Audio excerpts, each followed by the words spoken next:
Hi welcome to TV. భారత రాష్ట్ర సమితి హయాంలో 10 ఏళ్లు తెలంగాణలో పోలీసుల హవా నడిచిందని రాష్ట్ర గనులు కార్మిక శాఖల మంత్రి వివేక్ వెంకటస్వామి విమర్శించారు.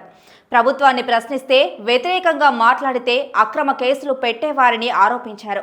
బుధవారం గాంధీ భవన్లో నిర్వహించిన మంత్రులతో ముఖాముఖిలో వివేక్ పాల్గొన్నారు.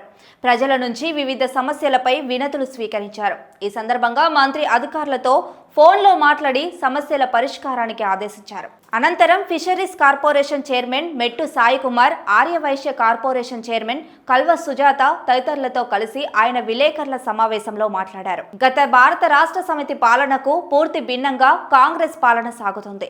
ప్రజలు నేరుగా మంత్రులను కలిసి సమస్యలు చెప్పుకునే అవకాశం కల్పించామని వివేక్ అన్నారు. విలేకరులు అడిగిన ప్రశ్నలకు ఆయన స్పందిస్తూ మంచిర్యాల ఎమ్మెల్యే ప్రేమ్ సాగర్ రావుతో ఎలాంటి విభేదాలు లేవు. 119 నియోజకవర్గాల్లో స్థానిక ఎమ్మెల్యేనే రాజు. ప్రజల సమస్యల పరిష్కారంలో ఎమ్మెల్యేకు సహాయం చేయడమే మంత్రి పాత్ర. పార్టీ కోసం కష్టపడ్డ వారికి సముచిత న్యాయం చేస్తామని సిఓఎం మీనాక్షి నటరాజన్ హామీ ఇచ్చారు అని వివేక్ తెలిపారు.